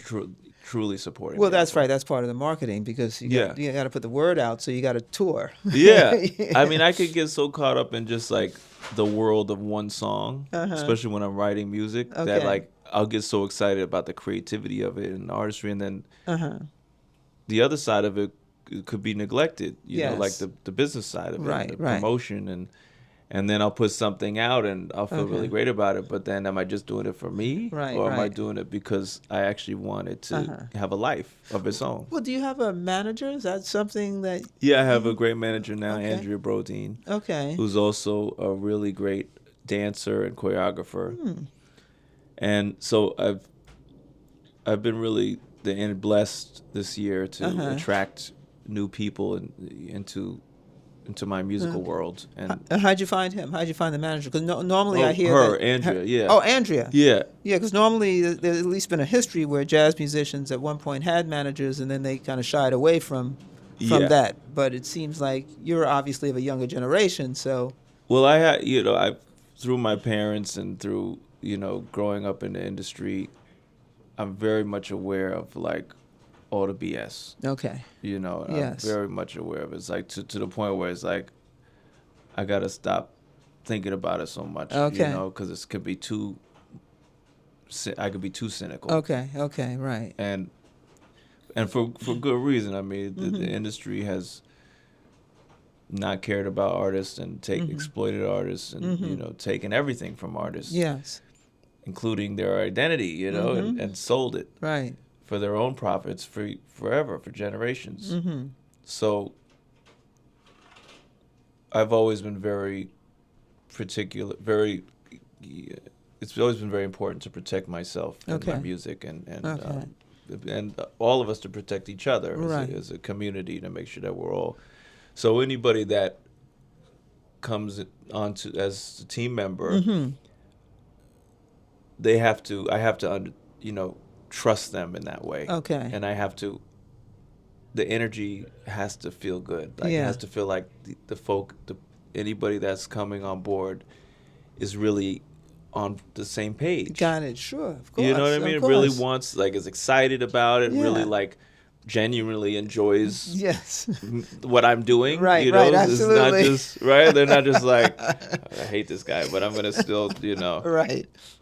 So, I mean, So Andrea, she was one of those special people that um, we just met on the scene. You No know, like kidding. Is different. that at different Yeah, tap she was venues or at something? Birdland and different Uh, places, and then we kind of just were like, let's try this out. wow. You know, So you. is she a manager by profession? Is that what she does, Well, or? she started as a dancer choreographer, but Ah, she also has a real business head about her. I And see. so Okay. when she was like really thinking about it, Hmm. she was kind of helping different musicians here and there, Oh, okay. and then I was like, well, why don't we kind of make this official, Hmm. and Mm-hmm. then see Mm-hmm. what we could do. So it's Right. kind of an organic Oh, I see. development Yeah, yeah, of yeah. our professional relationship. And so you guys have been in the manager artist relationship for what? How many years you think? It's What's new. it? It's It's a been like brand it new. was. I think maybe a year anniversary of our Oh, business okay. relationship. Yeah. Okay. All right. So, but it's been great. It's Uh-huh. like a lot of. It's just great to have team members. Oh, sure. Absolutely. As you know, I I mean, do right? know. Like Right, right. You you can't do got it. the You whole can't do it team. by You yourself. can't do it by yourself, No, and it's no. sometimes when it's hard because there's a lot of things to consider. Yes. It's a business, Yeah, right? It's absolutely. not just. And that's the thing that a lot of business people take advantage of Right. historically is the fact that artists aren't always business Right. oriented. And I guess why would they be as an artist? Right. Because it's you're practicing your craft. You should just be able. You should. Yeah. I mean, that's right. Like Yeah. some countries, they actually will pay for you just to be an artist. That's true. Right. You don't Right, have to right. like feel. Justify your Yes. means of. That's not this country. That's not. They're like, good luck. Right. That's You want to it. be artist? Well, then you Listen, better. Welcome to America. Welcome to it. A lot of people want to sing. You know That's what I right. mean? That's right. And I get it. I mean, I can even be a little cynical at times about that. Like when people are like, "Oh, I'm a singer." I'm like, "Okay, cool." Great. Okay. Cool. Because also not everybody is just because you're good at something or you like it doesn't mean that's necessarily your life journey. Yes. Right. Right. You know, right. I mean, I think I take it so seriously, so I used to assume that on other singers Would do the same. that they would do the same. right, I right. eventually I eventually realized that no, that's Yes, not the case. Like right. people are different, personalities are Yeah. different, needs are different. And that could be an eye opener because you think like you said, everybody's on the same page. Yeah. But then you yeah. realize, no, this person's into it for another reason. Right. And then rather than like trying to force that upon them, Yes. it's like, no, I gotta just let them do their thing and move on to someone else who really is on the same page. That's right. That's right. And sees the same kind of vision. Right. Right. Because when you're around those, as you know, Yes. when you're around the right people that are really in it with you, it's beautiful. Oh, it's a beautiful thing. It's a beautiful thing. There's so much energy that Yes. surrounds you. You just want to do more. You want to do Yeah, more. yeah, I yeah, know. yeah. And this year has been that for me, like more than ever. Like it's Okay. just been, doing just my music and I used to do side jobs and all that kind of stuff. Like and what? Like moving. I used to do moving jobs. Oh, like moving, Like moving, on a moving like truck or something. truck. Yeah, I had to, put things in the truck, take things Yeah, out of the truck. right, right. Like if you needed, I could move something for you. Like if you need the tree or Yeah, whatever. I I don't know if you have see. a couch somewhere Yeah, that you need yeah, me to yeah. move to another room. With the see. help of the cameraman, Right, we right. could probably do some. Those are your side jobs. The side job, yeah, was one of them. Okay. I mean, as many artists do, I've had Yeah. like a lot of side jobs, but moving was main. I was Okay. so good at it. Yeah. That could have been like a full-time thing. Really? I could have like said, forget music. Wow. I'm gonna be Mr. Mover from now. Mr. Mover. Man with a van. Yeah, Man with that- I did Man Without a Van one time. How does that even work? I don't know. I was like, listen, you gotta get your own van. I can lift stuff. I see. Me Man and my without a van. me and my boy Eddie Keynes, who's like Uh-huh. one of my best friends growing up. Mm-hmm. We were living together on 7th Street and between First and Avenue A, and we had this. We were subletting, Okay. So and the guy we're subletting from was Angel. He was just a really nice John, Okay. and but the place was old school, you know. It's like Okay. the toilet was still in the hallway. Right. You know, like we had the bathtub in the kitchen, you Yes, know, we had to yes. like bleach it and then use Right. that as like for the dishes too. And then it's like, you know, like Right, trying to right. keep it separate. But we, you know, we did this thing together. We're like, let's listen. We got a place. We're just gonna hustle. Like we don't have to worry about how the place looks and Okay. all that. It's just like we're gonna get this money. Okay. Okay. Right. That was the focus. Yeah, we're gonna get this money. We have nothing to worry about. Right. We don't got no girlfriends right now. Right, It's just us, Right. and we're just making things happen. Uh-huh. And so we were like, okay, man without a van. This was the idea. This was one of the ideas because I was already doing moving, you know. Right. But we both didn't have a car, Right, You know, or a okay. van, Yes. let alone a car. Uh-huh. And so we advertised on Craigslist, and we got some gigs. We had a dolly, you know. So we would walk, take the train with the dolly, and there was actually some of the gigs were like really easy. Like Oh, it really? actually made sense. We didn't need a van. Like Oh, this okay. one guy, this college kid, Okay. must have had money because he was living in some nice little spot, Okay. you know. Uh-huh. And he needed his TV moved from the 5th floor to the 4th floor. Okay. All right. You know, Yeah. elevator building. Oh, okay. All you need is a dolly. I was even. like, yeah, I was almost like, aren't you embarrassed? Like in my mind, I was like, you letting these other guys in front of your girlfriend like move this TV. Like, but I guess that was his flex. Like he's like, I Yes. don't need to Right. do this. I got money. So that was an easy job. I see. But then we had other jobs that were a little more complicated. But Ed was good. He had this one gig where this lady called him and she was like, and he had the dollies, and she was moving from like 7th Street to 10th Street or something Oh, like that. okay. You know, it wasn't too far. Right. But she thought he had a van. Right.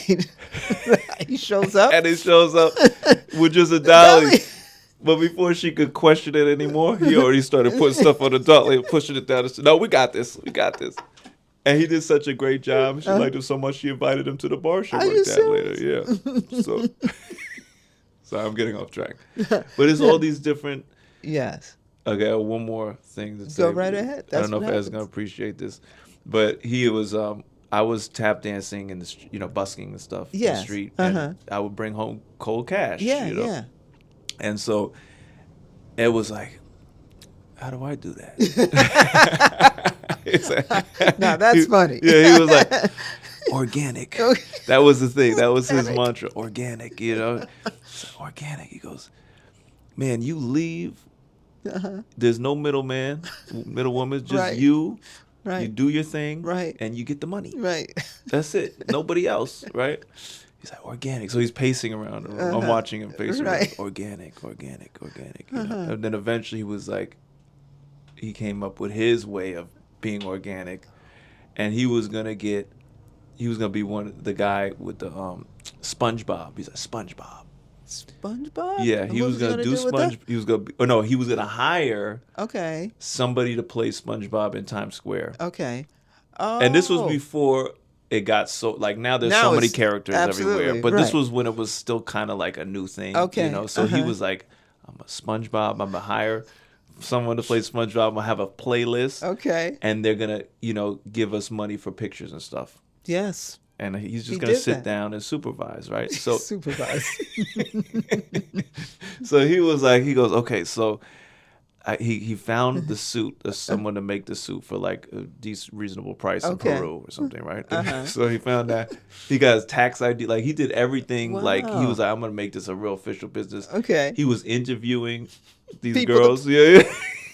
Like they're new to New York, and they're like, I want to get it. I feel it's a great way to break into show business and stuff like that. And he was like, okay, great. You know what I mean? He kept it professional, you know. Yes, But yes. some of the ladies he was interviewing were pretty fine, you know. Yeah, yeah. It's like, oh, miss, okay, well, you might be right for the job, you know. So finally he got it all together. Yeah. He had the soundtrack, like he had a playlist. Yeah. He had the fit, you know. Uh-huh.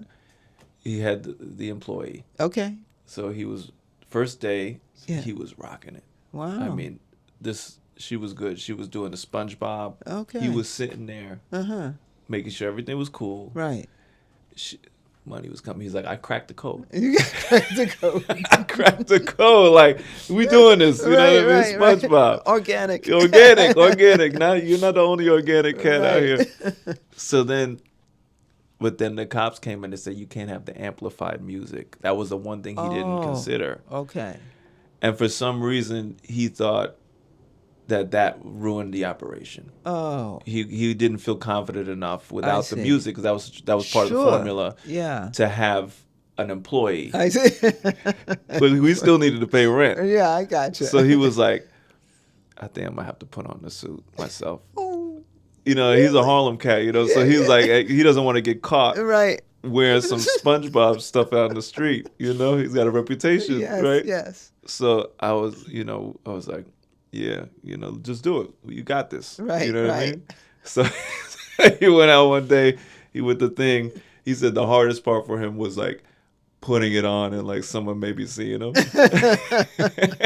Wow. But then he starts doing it. He said this one lady starts yelling to add insult to injury.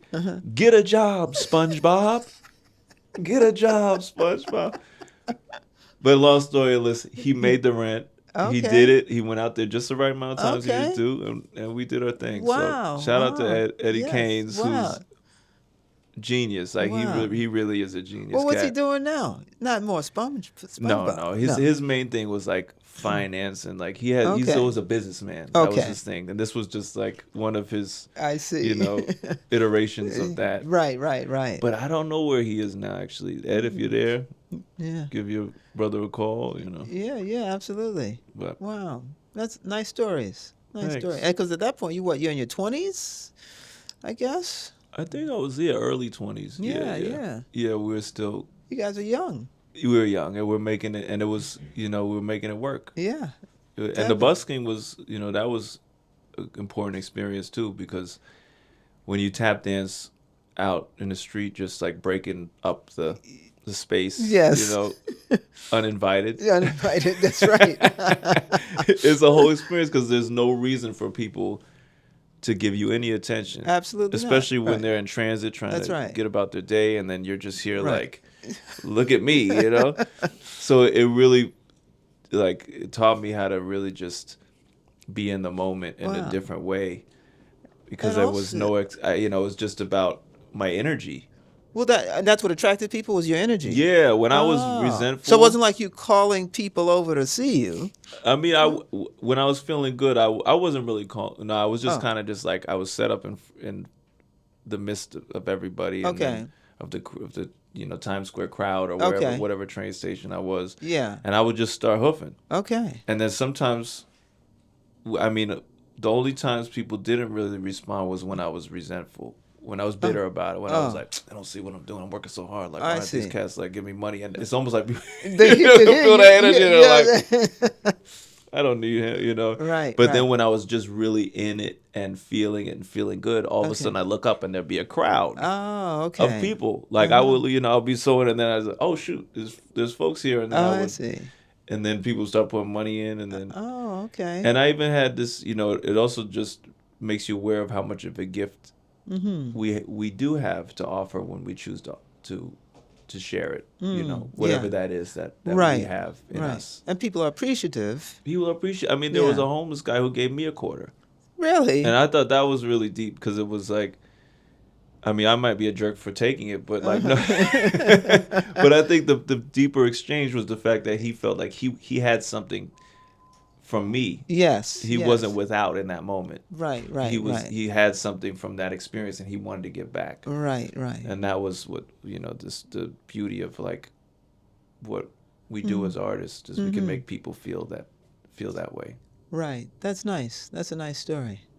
So listen, you are always, every time I've seen you, because I first met you when I went to a concert or a gig given by Antoinette Montague. Shout out to Antoinette Montague. Yeah. And so I saw you, okay, and I'm watching you. You're fantastic. Well, that's how we met each other, right? Right, that's how we met. But here's Okay. the deeper meeting, which is, so I've been taking guitar lessons since the pandemic, Wow. acoustic guitar. Okay. My instructor is Lenny Molotov, Oh, who knows your father. Wow. He says, Renee, you should have Marion Cowings on your show. Yeah. I said, okay, great. Well, I said, but I know this. I told him that I saw a concert and I went to see, and who was there but A.C. Lincoln. He says, I know A.C. Lincoln, I know his father. wow. He said, I know his father more than I know him, Yeah, yeah. probably. And that's how The whole the thing. circle Oh, that's got beautiful. started. Yes, yes. Oh, wow. Yeah, so that's what brings you here. Yeah. Yeah. I love the connections. I mean, I'm all about like, it's to me it's magical. Yeah, You know yeah. how we all find each other and can collaborate and do Right, things together. right. I love that story. Yeah. So, and every time I've seen you, you've been impeccably dressed. Thank I mean, you. you're That's always. my pop says, anything for a better sound. There's a saying that says, cleaner than the Board of Health. I Hey. mean, that is you. Oh, that thank is you. This suit actually is a collaboration. I just got this suit made by Hive and Colony. I heard about this. They're premier bespoke Yes, clothier. they're incredible. And how did that relationship even start? That started actually, I was at a club performing, Okay. and there was this guy commenting on my suit. From the And I'm audience? yeah. And in my pop suit. I'm like, Really? who are you? What was he saying? I don't know. He was like nitpicking. He was like, well, that may be a little tight around there, and this is a little. I said, man, we look better than you, don't we? No, I'm just saying. Right. I mean, we're in show business. We're all Right. dressed up. You must. So I said, what do you do? He goes, well, actually, I own a suit company. I Oh. make suits. So I was like, okay. Uh-huh. So then Andrea went over to him. Oh. And, was like, let's get your information. Okay. Let's, you know best. So Right. let's get some suits happening. Wow. And then he was so cool. He was like, yeah, listen, I'll connect you to, head of marketing and then you come into the store and they have a beautiful store on Madison, on Fifth Avenue at like 53rd Street or something like that. Okay. It's like, and it was just great. Everybody that worked in there was like dressed real sharp. And Nice. they offered me even like a little whiskey to celebrate. Just like Wow. a really nice place. Wow. So the relationship, the collaboration is what? They make the suits for you? Yeah, they the made monogram? me this. They made me this suit. This is the first suit they made me. That's And look, beautiful. they got my little details, AC Lincoln in there. Yeah, nice. And then also, if you pop the collar, they have the YLG in the back. I don't know if you can't really see that. Your local gentleman. Oh. They wow. have they have all these really nice details. That's nice. And they really make you feel comfortable and Wow. and they make it easy. The measuring, everything. That is fantastic. So That's we've been doing fantastic. like collaboration where I'm doing some social media posts. Okay. And just wearing a suit. I mean, I love nice clothes. That's the best advertisement. Now, have you always liked nice clothes? I mean, Yeah, I just had to develop into my style. Because I mean, there's different eras, right? Yes. So like, my idea of like style was different in the '90s.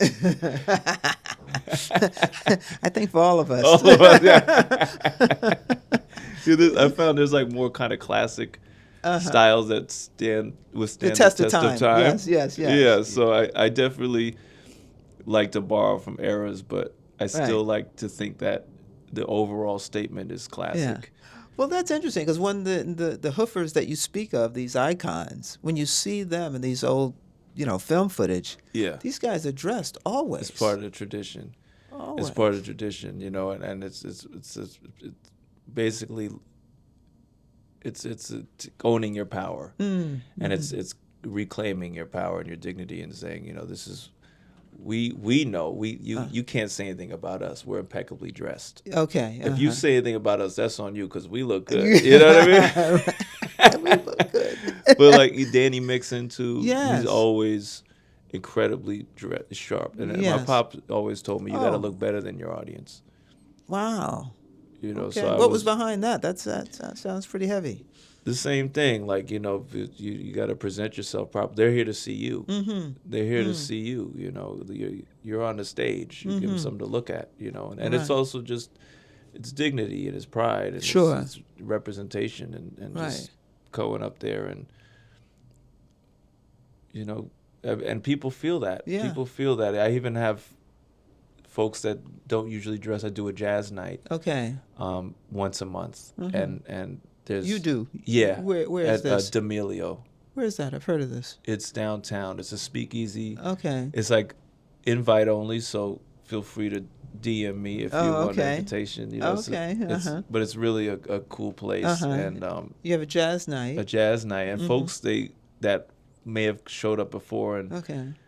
you know, maybe like designer sweatpants, Okay. but still sweatpants. Uh-huh. They may show up now in like a nice suit. Okay. So Oh, I nice. definitely see folks enjoying the idea of like taking a little more time and thoughtfulness Yeah. in how they present themselves. Yeah. Good. Do you enjoy it? I mean, because you look I fantastic love it. in Makes you stand up straight. You know, Yeah, it makes yeah. you feel, you know, that's part of the legacy too. It's just like the family legacy. I have like my Aunt Susie. She would always, my great Aunt Susie. Mm-hmm. She's like, you just make sure everything was taken care of before she leave the house. Okay. Okay. You know, you don't do. She wasn't like a do the makeup on the train. Right. Right. I mean, it's old school. You know, Yes. in Yeah. Harlem. You know what Yeah, I mean? yeah, yeah. So No, she you was had to be very- done before you left the house. Yeah, yeah. Absolutely. Right, right. Come on. I mean, no offense to anybody, but No, I but, mean, yeah, but, but but still. yeah. I mean, I actually, yeah, I was like, I almost forgot my suspenders, but I didn't. You didn't. They're on. They're very Yeah. nice. Very Thank you. nice. Thank you. So of the You look amazing. Where did you Oh, get? well, How do you thank get you. your style? that's a good question. It's I don't know, maybe just being around different people. And like you, if there's something I see that I like, Yeah. and then also my paralegal helps out. I mean, she has a good eye. Oh wow. So Okay. she may see something, a dress, a pantsuit, or something that she thinks would look good on me. Oh, I love that. So she tells me about it, and Wow. I go and see if it's in the budget. And Yeah, then- yeah. That's cool. and if it is, we buy it. Does she style men too? She does. Oh, she does. She sure Oh, does. wow. Yes, yes. Because also, well, you know, I'm an attorney. So Yeah. what happens is I'm a trial lawyer. Mm. So as a trial lawyer, I go on trial. So you always want to have your clients looking the best. And Well, so good. Yeah. but that's the part that she does for me. She Wow. makes sure my clients are looking their best. Yeah. Based on their budget. You know what I mean? That's so So important. it's not a pretend, but we want to show respect to the court. And Yes. we want to show a good impression. That's amazing that you said that because like I had like back in the days like this whatever thing and I had to make some court appearances and Okay. I was wrongfully charged and I mean I wasn't I got out of it you know, Okay. but the community service and stuff like I that. see. But I always showed up in a 3-piece Okay. to the court Yeah, yeah. and then I would see some other folks in there looking like guilty. Right. No, I mean, you know, that's you Right, can't right. judge a book by No, its you cover, can't. but You like can't. if you were to judge a book by its cover, some of these Right. covers were looking pretty rough. Right, you know, right, I'm right. like, why would you show up to Right. court like with your hoodie all the way Right, on? right, like, right, you know, right, look right. like you really looking suspect Yes, right now. I yes. mean, it's not. It's just the same kind of thing. Pay respect. It's respect. Respect. Yeah, Yes. you're not showing respect Right. to the court and to, And the to situation, yourself. To yourself. Exactly. I mean, some people may think that the hoodie is showing respect for themselves, but you know Right, what? yeah. It is a two-way street. It's the court. Whatever you think of the courts these days, but Yeah. it's still respectful. It's still It's just respectful. a sign of respect. So, and I guess you recognize that as a young man. You said back in the day when you had to appear in court. Yeah. Or what kind of situation was that though? It was. You want me to spill the tea, don't you? This is a tea spilling place. This was like water to me. I see that's it. Spill the water. Yeah. Well, I was. It was. It was ridiculous. I got. Yeah, usually is when you're younger. It is, and I got. And They tried to embarrassing, say right. that I assaulted a cop, and I Oh. would never assault a cop. I've learned growing Right. up to fear the cops, Okay. and to say yes, officer, no, officer, thank you, officer. Right. You know, just so there's no misunderstandings. Right. And in this case, it didn't. You know, the cop came at me because he didn't like something I was doing, and Okay. and I didn't. At first, I was feeling a little. I was in front of like a venue that I play at a lot, so I was Okay. feeling a little more comfortable than usually. Like I know better than to say anything to the cops Okay. that could. Because you never know who you're talking Sure, to. There's some absolutely. good cops, but you don't know which Right, one is right. necessarily a good cop. Right. So I said something Mm-hmm. oppositional Okay. to him, Uh-huh. not like bad, just kind of like what? What do you mean? You know, like why are you saying? You know. Mm-hmm. And then as soon as I did this, what? he like came at me, I and I see. didn't realize at first that he was actually arresting me. Oh, So I'm okay. kind of like, yo, get off me, Yeah, like, yeah, yeah. Right. like, what Why are are you you? What are you doing? Like, I doing? was Yes. genuinely in that moment, Okay. like it kind of happened, it just happened You're so fast. I surprised. was surprised, Yeah. and I felt like I was in a safe place because it was Right. my place of business. Right. It was in front of Rockwood Music Hall. Oh, okay. Yeah, and I knew everybody, like we're friends. It's like one of my cheers at the time. Okay. Yes. Yes. So, and then I'm just kind of like, and then I finally, he wouldn't stop.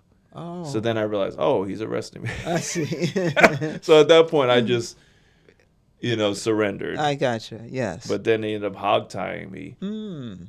And yeah, it was a big mess. And then like my sister was there, and Oh, it that's was not a good look.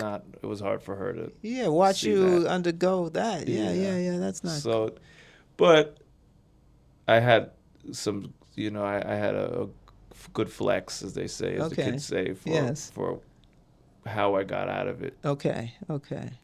was community service I did with Mm-hmm. Mercedes Ellington. So Mercedes was really kind enough and Nice. to write a letter for me Okay. to let them know, the time and then to sign it herself. Right. I see. So I was like, see, I have friends. I'm not this schlub that Right. or this guy that you're trying to paint me out to be. So Right. Right. I always remember and appreciate those kind of things. That's nice. It was Mercedes Ellington and also, oh man, I'm drawing a blank. But her Meredith Mm-hmm. was also she's very active. She's a writer, and Okay. she used to be Mercedes' like right hand woman Oh, okay. for years, Uh-huh. and but she really helped with a lot of the paperwork, administrative stuff Got it. Okay. during that time. Too. Right. Right. And you were young, so you were what? I was young, Teenage, yeah. 19, 20, something like just barely out of being a teenager. Okay. Yeah. Okay. Yeah, I was young, and I was just like, Yeah. we had some drinks, and you kind of. I was feeling too relaxed, like no, Well, back to reality. Yes, absolutely. You thought you were on your own territory. Right. Yeah. Nope. Yeah, it was a bit of a dark cloud for like a year. All right. Well, it's over. It's over. I imagine. Yeah, it's now over. like, Yes. now I'm friends with judges. Okay? Yes. I'm friends with you. Yes. Judges and lawyers. That's right. You got to get some police officers in there. That's right. I think I know some. Yeah. Now here's a question. Where is? You're getting all the tea today. Well, thank you. Yeah, Thank yeah, you. Thank see, you. You're good. You're like my sister. Like people will tell her everything. Is that right? Yeah. Wow. Like something about you and her, Uh-huh. my mom too. Yeah. Like they'll be like these high profile people and they'll just be sharing everything. Crying. I ain't gonna cry today. All right. Well, okay. But don't hold back, though. So,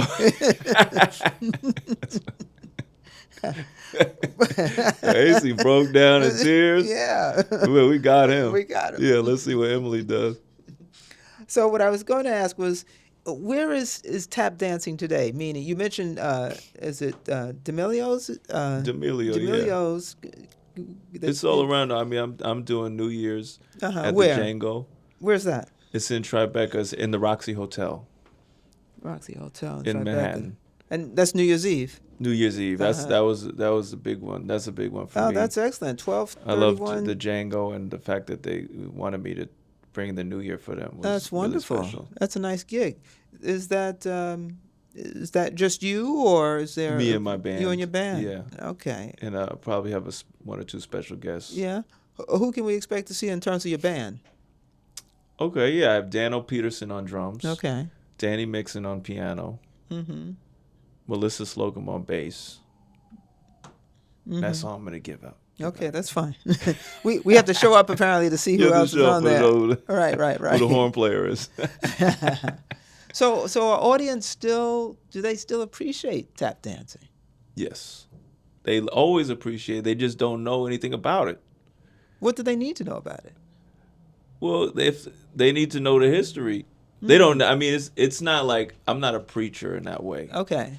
But I am a torchbearer in that way. All right. So I do have longer conversations with people, and they do assume that they know where it comes from or assume those things, then I do get into the history, and Okay. I do get into the deeper sense of it, and because it's also part of the experience where they can understand how rich the culture is and where they are, Right, right, what they're right. experiencing. Yes, Like right, it's important to have context right. when it's enriching context.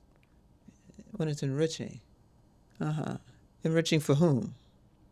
Enriching for everybody. I mean, Okay. it's enriching to know where things come from and why we're here today, and the history, and honoring and respecting the culture, Black culture, Okay. knowing that all the pop music, all the everything that cats are listening to is Black music, the dance, everything. Okay. If it's not classical ballet or Okay, sure. or opera or whatever, Right. you know what I mean. But that's what your folks are listening to, and they need to. It's important to understand, at least know that. It doesn't mean cats have to change their whole lives or Right, whatever, right. but know that. Don't like, because that's part of what you're experiencing. I play with bands that I've seen like a division in the music. Really? How so? Yeah. How does that? Well, there's like different, and folks don't necessarily even intend on creating these divisions. Some folks do, Okay. and it's kind of it's a byproduct of history and Okay. of what it's taken to get to where we are now. But we are here now, and there's certain bands and musicians that tend to only hire mainly white musicians Oh. and Okay. still do jazz. Okay. Okay. And I always want to connect. My thing is I'm in all these different circles. I'm in these kind of circles that tend to hire all Black musicians. I'm in these circles Okay. that tend to hire all white musicians. Sure. But representation is the most important to honoring the music Okay. and to bringing that truth to the music. So I'm in a fortunate position where I can introduce different musicians from different circles to each other, so that there's no excuse. You can't say I don't know anybody. I just introduced you to one of the baddest cats I see. around. Right. But what puts you in that fortunate position? Cause I'm just a ham. I'm easy. I just want the gig. Okay. But also I get around. I pride myself on being a New Yorker who's out here. Okay. Who gets around, who's associating himself with all different people, all different musical acts, all different styles of music. I also do. I come from I'm a tap dancer, so tap dance also lends itself to both styles of jazz that I'm in. So a lot of the white bands tend to call themselves hot jazz. See, now I'm getting into some shit right now. Hot jazz? What the heck? What is hot jazz? I'm getting messy right now, No, but go it's ahead. okay. Go ahead and get All messy. right, so it's basically a way of the older style jazz, like trad jazz, traditional jazz. Okay, okay. Like Louis Armstrong and all that kind of stuff. Okay. And it's Fats Waller Okay.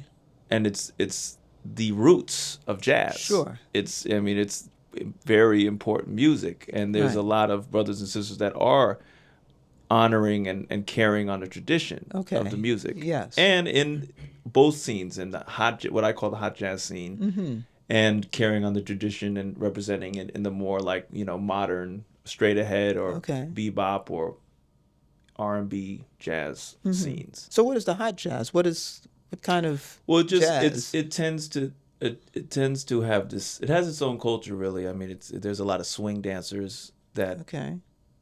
that are like because it's the pop music of like the 30s and 40s. Oh, I follow you. You know, Okay. so it's very there's a lot of swing dancers Mm-hmm. and a lot of events, and there is a don't get me wrong, there is a mix. There's a lot of different there's cats from all over that are do this music because Okay. this music is the roots, Right. you know. Right.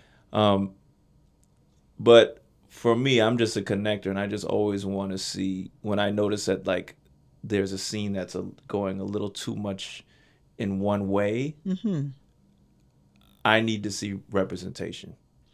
For example, when you say a If scene it's like going in, if it's like the all white band doing this Okay. music, I'm like, you need to know this brother right here. Like you need to include one black person in your band, not just one. Okay. Okay. Not just one. Like Okay. you need to represent this music properly. Otherwise, it's like you're just doing like an imitation of this music. I see. I see. And so you probably not.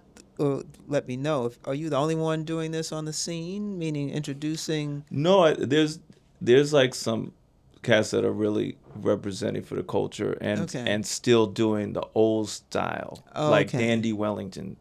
Oh. He's one of the cats that's really been like like carrying on the style and you know representing the culture and he's top tier at what he does. Like his style. Mm-hmm. He's a real dandy. Really. I'm a fake dandy.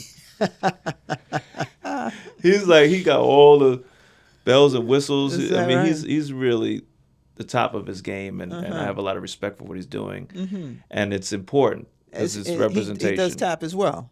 Oh He no. does do some tap. He's a Okay. band leader. He's not mainly a tap dancer, but he's a band leader and he incorporates dance and tap, and I think he also used to even break dance back in the days. Oh wow. Wow. But yeah, so there are cats that are representing, which is great. Okay. You know, okay. but I've been in certain situations where I just felt that I was in a blessed position to like actually bring more of a connection with Right. everybody that I'm blessed to it. perform with. Because there's so many great artists all around, no matter where they're from. It's just about really just honoring the music and like, especially with jazz and blues. Especially with jazz and blues. It's like the history is so much a part of the music that if Okay. you're playing the music and you don't feel the history, it's not going to sound the same. It's just not. Wow. Wow. That's something. And that's a big part of tap dance too. Yes. It's like if you any Hope For You interview, Jason Samuel Smith, you know, Dormisha Edwards, Dormisha Sumbry Edwards, anybody, they're gonna tell you the same thing. They're gonna tell you they're torchbearers of the art form. Got it. So being a tap dancer though is obviously is incredibly physically demanding Yeah. because you got to be in shape. Do you like work out? Is there physical therapy on? I do like the in the at-home wings? workout. I just do push-ups. I Okay. do. I mean, I have to stay on it. Like I have to do push-ups. I do like some, you know, abs stuff in and outs. And Yeah. I have a little pull-up bar, and Yeah. you know, I don't really go to the gym because I haven't like gotten into that gym life yet. Okay. Got it. Yeah. Well, you can do it at That's home. I can do it at home, and it's like, you know, I don't necessarily. I don't know. I'm not I don't love being around a bunch of dudes. And, Yeah. Not that gyms are all dudes. Now Right, it's right. you got everybody. But Oh yeah. it's just I need to learn. I need to properly learn the equipment. Okay. I don't want to just do stuff. Just go there and you don't know what you're I don't doing. know what I'm doing. Yeah, That's yeah. really what it is. Right. That makes sense. I mean, so I just mostly, Right. and then I'm always moving and but I definitely. Because I would imagine, you're losing your legs, your hips. I mean, Yeah. it takes a lot of Well, it's wear and tear on the body, right? when I'm Tap dancing. when I'm regularly performing, it keeps me in shape. Because it's like that's why I try to keep gigging all the time, because it really keeps me going. I mean, there's nothing like being that committed in the moment to a physical activity in that way, Right. where I'm not even thinking about it, because see. I'm just thinking about the music and feeling the music. So you're not thinking about your hips. I'm not thinking until I stop. Yeah. Then I'm like, you then it's like, okay, I gotta sing now. Right. You know, right. but then okay. even then, it's cool because I can push through by committing so much to the song still Oh, I see. that it like overrides the lack of breath. That's interesting. And it Wow. keeps me, my endurance up. Oh, yeah. But then also every day I try to do like some push up. Okay. I think it's important. It is very important to stay physically strong. Try not to eat too much of bad things. Yes. Yes. And also remember to eat. Right. Yeah. Because sometimes you forget. Just, You just yes, I know that feeling. someone else said, "Did you eat today?" Yeah. Yeah, nah, I had a coffee. Yeah. They're like, that doesn't count. Right. Yeah.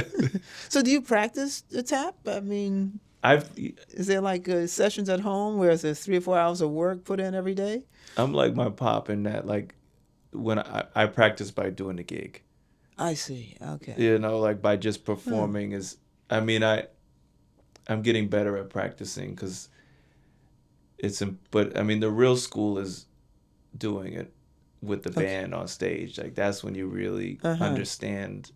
You can only learn so much on your own. I see. But then when you're actually singing for an audience and with the musicians, that's when you really know what works. Mm-hmm. Because it's a communal effort. It's not just me. Right.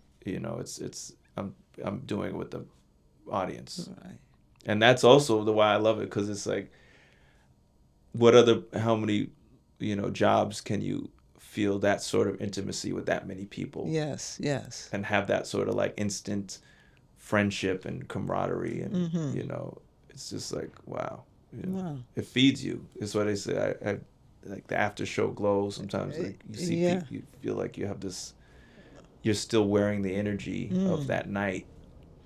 Wow. Well, I saw you perform something at the Classical Roots. It was called Classical Roots at the Symphony, Cincinnati Symphony Orchestra. That looked like you were at Carnegie Hall. Oh, it was special. That was so It was, cool. and it was you and the orchestra. Yeah. It was wonderful. Thank you. I mean, absolutely incredible. Thank you. That was recent, right? I think that was March of this year. Yeah. You do your research. Yes. I remember that's what I think my mom was like, wow. Reese, like, I didn't even know I did that. And I love these mugs. Well, thank you. You can take that one home with you. Oh, cool. Thank you. Yeah. So, as we wrap up... Did my mom tell you to put water in this? Did she tell you? I think we did put anything else. No, I know, because it's water. Oh. Was she like, make sure you use water? Yes. I'm always being asked to drink water. No, I didn't get a call from your mother. Okay, good. We draw the line there. You draw the line. It's adult show. That's right. So, the question I always ask, even though I know you are, how old now? 41. 41. I always ask the question. Yeah. And the last question I always ask is, how would you like to be remembered? I'd like to, can it be more than one thing? Sure. Okay. I like to be remembered as a great artist. I like to be remembered as a great friend. And as a great partner. Okay. Yeah. I mean, if I'm not a dad yet, but yeah, I like to be remembered as someone that really cared, that connected to the people that I love, and that was just like a great friend. I mean, that friend could mean a lot of things, Sure. But for the folks that I really have that intimacy with, for them to remember me as someone that really did love them and was able to be loved by them. Wow. That's great. And a big star. Like, you know what I'm saying? And that can't hurt. And the biggest star we've ever heard of ever again. Oh my God. Well, listen, this has been a wonderful conversation with you. Just getting to know you. I feel like, I let it all hang out. Yeah, you did. You did. But I did it in a suit. And you you know did what I it in mean? a suit. That's the A difference. bespoke suit. A on bespoke top of- suit. That's right. I put the spoke in Yes, bespoke. yes, you did. Yes, you did. Well, listen, thank you very much for taking the time to do this today. Thank you. Oh, my pleasure. It's an honor. The upcoming gig you have, folks, just tell them again where they can see you New Year's Eve. New Year's, I'll be at the Django. Yeah.